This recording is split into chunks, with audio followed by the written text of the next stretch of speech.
मध्य प्रदेश को निवेश का प्रदेश बनाने के लिए ये जरूरी था कि निवेशकों के लिए ऐसी लुभावनी और सरल नीतियां तैयार की जाएं, जिससे वो मध्य प्रदेश की तरफ आकर्षित हों। इसीलिए मुख्यमंत्री डॉक्टर मोहन यादव की अगुवाई में उनकी टीम ने 18 अहम उद्योग नीतियां तैयार की, जिनका शुभारंभ प्रधानमंत्री नरेंद्र मोदी ने किया।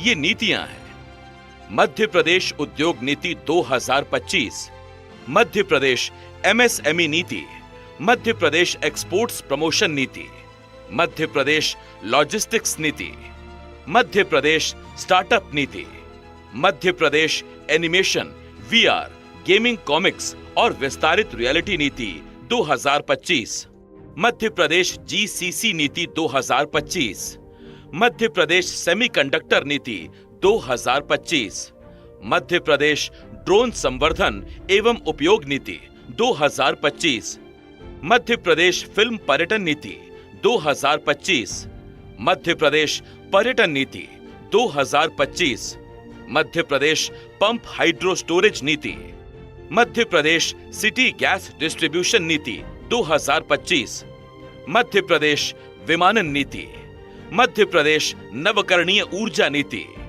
मध्य प्रदेश स्वास्थ्य निवेश प्रोत्साहन नीति, मध्य प्रदेश एकीकृत टाउनशिप नीति। एक एक नीति को बहुत बारीकी से और सोच समझकर तैयार किया गया था। Joining me now is the Chief Secretary of Madhya Pradesh. Thank you so much for giving us time on NDTV, sir. My question to you, what are your expectations from the summit? Obviously, we want industrialization to happen in a big way. In Madhya Pradesh, we have got a very solid platform. Last so many years, if you look at it, last base year was 11-12. This is for the purpose of accounting. And right now, whatever economic statistics come are on the basis of 11-12. In the current pricing terms, Madhya Pradesh has been the fastest growing large state in the country with a CAGR of 13%. But that's largely on the back of agriculture. We had done wonderfully well. We have got good infrastructure. We have got good industrial parks. Certain good industrialization has already happened. We had been making efforts for quite some time. Last 2 decades have seen huge transformation. But we have reached at a point where the scenario can completely be transformed and we can really go very fast. In very many areas, there is a huge interest of the investors because we have land availability, we have water availability, we have surplus electricity. People here, law and order situation is very good.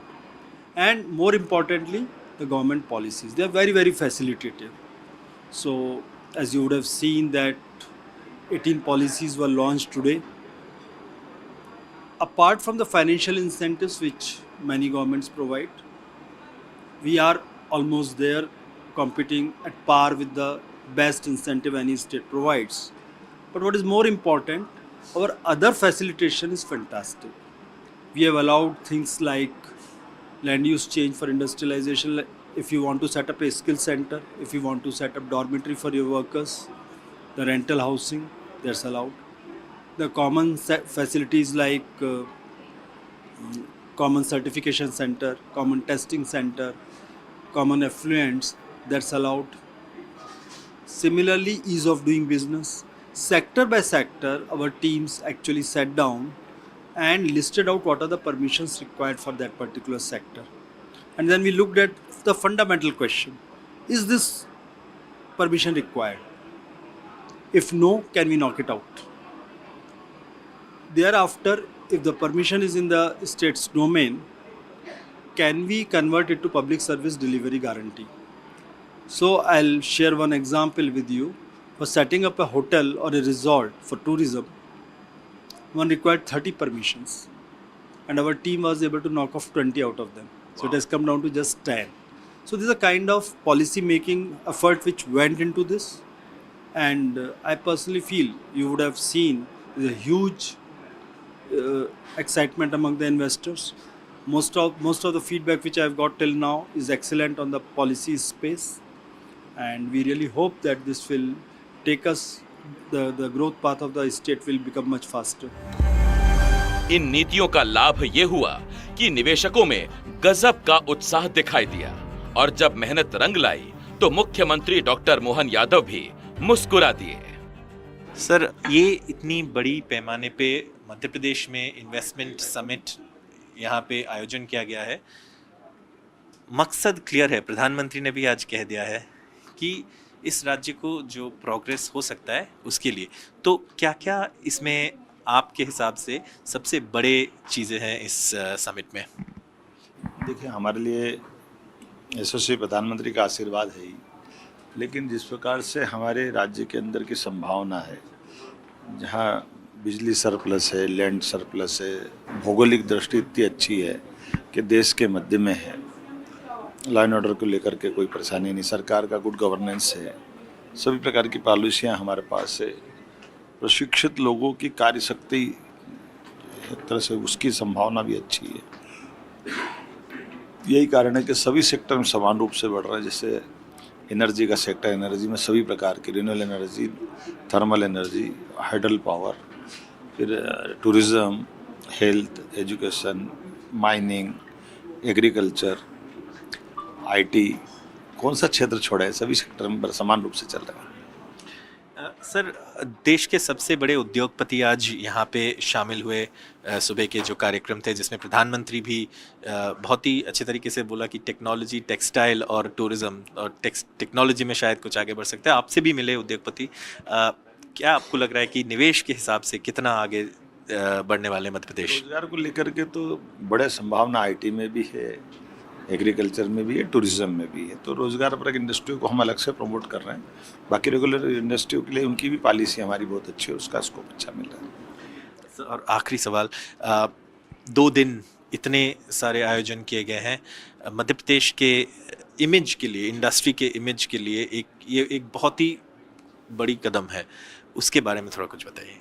देखिए, मध्य प्रदेश में अपार क्षमता है, बहुत संभावना है और सबसे तेज गति से बढ़ने वाले राज्य में हमारा मध्य प्रदेश है। ऐसे में इसकी अपनी क्षमता योग्यता से ये देश का अग्रगण्य राज्य में से एक बनेगी। हमारे यशस्वी प्रधानमंत्री के आशीर्वाद से सभी सेक्टर में, इसलिए हमने इस प्रकार की पॉलिसी लेके लाए और मुझे पूरा भरोसा है कि हम अपनी जो आज की स्थिति में जिस प्रकार से हमारी ग्रोथ है, वो ग्रोथ रेट निश्चित रूप से कई सेक्टर में हमको और आगे ले जाएगी।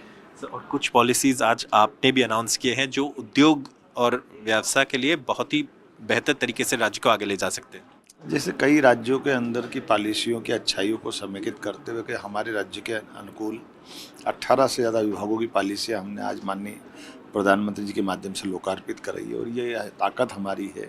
माननीय मोदी जी के नेतृत्व में डबल इंजन की सरकार देश में मध्य प्रदेश को नंबर 1 की स्थिति में ले जाएगी। राज्य के सबसे सर, सीएम की तरफ से उद्योगपति के लिए क्या मैसेज रहेंगे आपके? आइए आप मध्य प्रदेश, आप निवेश करिए, रोजगार दिलाइए, सरकार आपके साथ है। समृद्धि के इस सार्थक सफर में मध्य प्रदेश आपको आमंत्रित कर रहा है और एक बार जो मध्य प्रदेश आता है वो सदैव यहीं का होकर रह जाता है। भोपाल में आयोजित हुए ग्लोबल इन्वेस्टर समिट में पहुंचे निवेशकों को किसी तरह की दिक्कत न हो और सारे सत्र सुगम और सरल हो, इसके लिए डॉक्टर मोहन यादव सरकार ने इस बार कई नए और सफल प्रयोग किए। इस समिट को और प्रभावशाली बनाने के लिए पहली बार GIS में 6 विभागीय समिट का आयोजन किया गया। ये समिट थे IT एवं technology summit, renewable energy summit, MSME एवं startup summit, tourism summit, mining summit, urban development summit. इन मिनी समिट में विभागों के साथ उद्योग विशेषज्ञों ने सीधा संवाद किया, राज्य की नीतियों पर चर्चा की और निवेश के नए अवसरों की रूपरेखा तैयार की। इन मिनी समिट में लगभग 100 सेक्टर एक्सपर्ट्स, उद्योगपतियों ने स्पीकर्स और पैनलिस्ट के रूप में भाग लिया। समिट के दौरान 10 थीमेटिक सेक्टोरल सेशंस का आयोजन किया गया, जिससे विभिन्न क्षेत्रों में निवेश की नई संभावनाएं खुली। इस दौरान कृषि, खाद्य एवं डेयरी प्रसंस्करण, फार्मास्यूटिकल्स, चिकित्सा उपकरण एवं स्वास्थ्य सेवा, टेक्सटाइल एवं गारमेंट, लॉजिस्टिक्स एवं वेयर हाउसिंग, कौशल विकास, road infrastructure development, green hydrogen, सहकारिता जैसे महत्वपूर्ण क्षेत्रों में अहम संवाद हुए। जैसे जैसे वक्त गुजरता गया, सरकार अपने प्रयासों को सफल होते हुए देख रही थी। आप जगह जगह गए, आप यूके गए, आप जर्मनी गए, जापान गए, आप देश में कई जगह गए, आपने सबको निमंत्रित किया। उत्साह कैसा दिख रहा है आपको, रिस्पांस कैसा दिख रहा है इंडस्ट्रियलिस्ट का सर? उत्साह अपार संभावना भरा है और हम इस पूरे आयोजन में जनता के रिस्पांस से अत्यंत संतोषजनक स्थिति में और उत्साह उमंग के साथ सारी टीम के साथ बैठे हुए हैं। सर, जब आपने अभी सुबह प्रधानमंत्री ने जब इन्वेस्टर्स को संबोधित किया, तो जब गारंटर के तौर पर, मेंटर के तौर पर उन्होंने मध्य प्रदेश की तारीफ की, आपकी तारीफ की, कहा मध्य प्रदेश में तमाम पोटेंशियल है, तो ये कितना हेल्पफुल हो जाता है तब जब आप निवेश आमंत्रित कर रहे हैं और पीएम उस पर मुहर लगा रहे हैं? देखिए, आज के दौर में यशस्वी प्रधानमंत्री की जो छवि है और उनका 2014 से अभी तक का जो टेन्योर है वो विकास परक है और व्यक्ति परक भी है। तो वो उनकी क्षमता योग्यता से तुरंत भांप लेते हैं कि कहाँ संभावना है और किस प्रकार से इसको आगे बढ़ा सकते हैं। मुझे इस बात की प्रसन्नता, आने के पहले उन्हें ट्वीट कर दिया था कि मैं 2 दिन विकास के लिए मध्य प्रदेश में देना चाहता हूँ। इसका मतलब ही है माननीय प्रधानमंत्री जी को हम सब पे भरोसा है और हम सब भी उनको एज ए गार्जियन, केंद्र सरकार के मुखिया होने के नाते से राज्य सरकार उनके नेतृत्व में डबल इंजन की ताकत से आगे बढ़ने को तैयार है। एक नवीकरणीय ऊर्जा के सेशन में मैं आपको सुन रहा था, आपने कहा कि मध्य प्रदेश पे असीम कृपा है सूर्य भगवान की। एक इन्वेस्टर मिले, वो कह रहे थे मैं गुजरात में काम करता था, मध्य प्रदेश में आ गया हूँ। तो वो गुजरात से एमपी में आ गए, पीएम साहब नाराज तो नहीं होंगे सर? गुजरात, मध्य प्रदेश सब माननीय मोदी जी की जैसे 2 आंखें इस तरह से है और हमारे लिए तो माननीय प्रधानमंत्री जी ने तो देश तो क्या दुनिया में वसुधैव कुटुंब की भावना के आधार पर अपने व्यापार व्यवसाय को बढ़ाने के लिए अपनी सारी क्षमता से हर कोई आगे बढ़े इसका मौका दे रहे हैं। तो राज्यों के अंदर वो लड़ाने वाले नहीं, सबको आगे बढ़ाने वाले।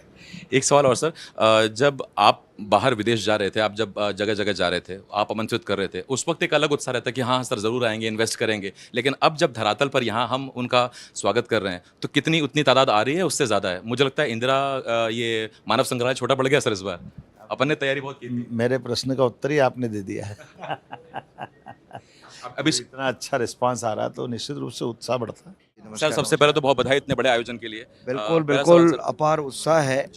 देश के यशस्वी प्रधानमंत्री जी के आज मार्गदर्शन में आज ये आयोजन हुआ है और उनका मार्गदर्शन प्राप्त भी हुआ है।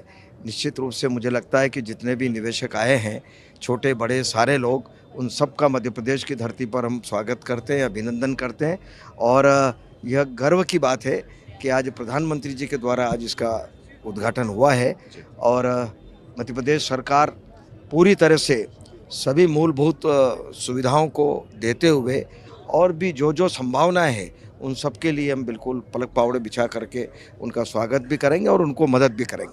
विश्वास जी, भोपाल एक बार फिर से तैयार है और इस बार ये भव्य आयोजन दिख रहा है। आप कितने खुश हैं जब दिखती है मेहनत बहुत कामयाब हो गई? प्रसन्नता की बात है कि आज का दिन मध्य प्रदेश ही नहीं, देश के भविष्य के लिए भी बहुत सुनहरा दिन साबित होगा। जैसे माननीय प्रधानमंत्री जी ने कहा कि यदि हम विकसित भारत की बात करते हैं तो हमें विकसित मध्य प्रदेश की तैयारी करनी ही पड़ेगी। जब हम फेडरल सिस्टम की बात करते हैं तो हर राज्य के सहयोग से या उसके योगदान से ही ये देश बड़ा देश बनेगा। ये इन्वेस्टर समिट जिसमें देश विदेश के उद्योगपति तो आए और प्रधानमंत्री जी ने जिस प्रकार से स्वयं मध्य प्रदेश की ब्रांडिंग की है, तो हम मध्य प्रदेश के निवासी होने के नाते उनको बहुत आभार व्यक्त करते हैं। निश्चित रूप से ये 2 दिन मध्य प्रदेश के निवेश, मध्य प्रदेश के नए रोजगार के आयाम और मध्य प्रदेश के सुनहरे भविष्य के लिए बहुत महत्वपूर्ण होगा।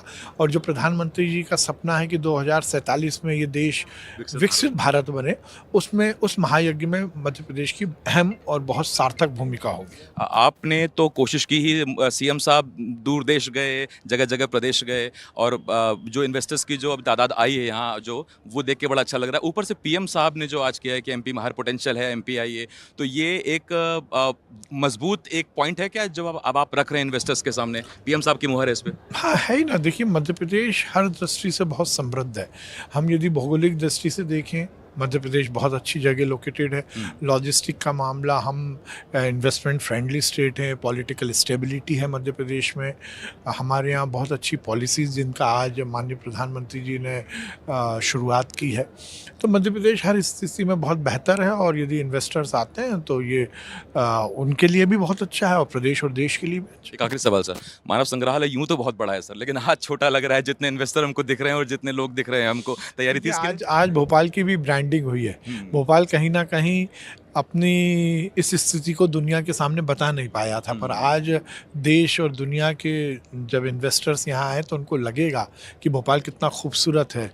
नेचुरल कंटूर पर बसा हुआ ये शहर, झील का शहर, शैल शिखरों का शहर। तो मुझे लगता है कि निश्चित रूप से इससे भोपाल को भी फ़ायदा है। सर, आपसे जानना चाहेंगे, इस समिट के वजह से निवेश तो ज़रूर आने वाले हैं, लेकिन कौन से ऐसे सेक्टर हैं, कहाँ आपको लगता है कि ज़्यादा निवेश आने का पॉसिबिलिटी है? ग्लोबल इन्वेस्टमेंट समिट का शुभारंभ हमारे देश के प्रधानमंत्री नरेंद्र मोदी जी के द्वारा किया गया। निश्चित यह एक बड़ा शुभ संकेत है और प्रधानमंत्री जी एक शुभंकर के रूप में हैं। इससे मध्य प्रदेश में जो असीम संभावनाएं के साथ में हमने समिट का आयोजन करा है, हमारे मुख्यमंत्री मोहन यादव जी ने जिस तरीके से निवेश के सारे क्षेत्रों को पूरे देश के सामने, विदेश के अंदर भी रखा है, तो मुझे लगता है कि सारी संभावनाओं का एक साथ हम विकास करेंगे। इसमें उद्योग व निवेश क्षेत्र के अलावा पर्यटन क्षेत्र की संभावनाएं, यहाँ पर आईटी की संभावनाएं, और जो दूसरे हमारे पास में कई सारे रिन्यूएबल एनर्जी का एक मुहासा बाबई के अंदर हमने रिन्यूएबल एनर्जी का एक पूरा पार्क लगाया है। तो ऐसे जो हमने संभावनाशील उत्पाद थे, उन सारे प्रोडक्ट और आइडेंटिफाइड करके उन क्षेत्रों के बारे में, या आज की जो नीतियाँ 18 नीतियाँ जारी हुई है, उन सब में इन सारा समावेश करा है कि मध्य प्रदेश का एक समेकित विकास हो, हर क्षेत्र का विकास हो, और हर क्षेत्र के विकास के साथ में एमएसएमई क्षेत्र को हर जिले में और बैकवर्ड इलाकों तक भी ले जाने का हमारा प्रयास रहेगा। प्रधानमंत्री जी ने टेक्नोलॉजी, टूरिज्म और टेक्सटाइल्स के बारे में बात की। 3 T's है। टेक्नोलॉजी के आपने भी जिक्र किया, आईटी का। इसमें एमएसएमई सेक्टर का भी एक बड़ा रोल होता है, और एमएसएमई में आईटी का कितने इन्वेस्टमेंट्स के आप अपेक्षा रखते हैं? टेक्नोलॉजी के 2-3 तरीके हैं। हमने यहाँ पर अभी जो हमारे वर्तमान एमएसएमई के उद्योग हैं, उनको अपनी टेक्नोलॉजी अपग्रेड करना, उसके लिए भी सहयोग की हम नीति लाए हैं। और साथ में जो हम जनरली टेक्नोलॉजी टर्म आईटी के साथ में यूज़ होता है, तो इंदौर के अंदर टेक्नोलॉजी का पार्क हमने आईडीसी के द्वारा बनाया, और अब हम देख रहे हैं कि जबलपुर में, ग्वालियर में और भोपाल में भी आईटी के हम बड़े पार्क लेकर के आए, जिससे इस क्षेत्र के हर क्षेत्र के युवा को एक समान अवसर मिले और बड़े उद्यमियों को यहाँ आकर के एक अच्छे स्किल्ड को हम प्रोवाइड कर सकें।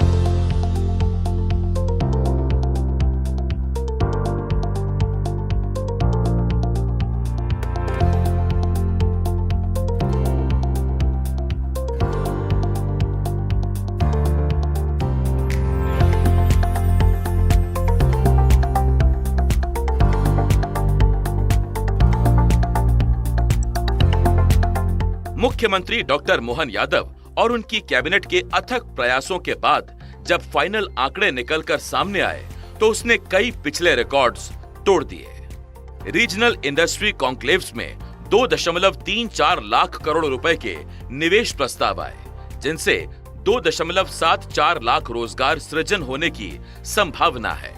इंटरैक्टिव सेशन में 1.82 लाख करोड़ रुपए के निवेश प्रस्ताव आए, जिनसे 1.32 लाख रोजगार मिलने की उम्मीद है।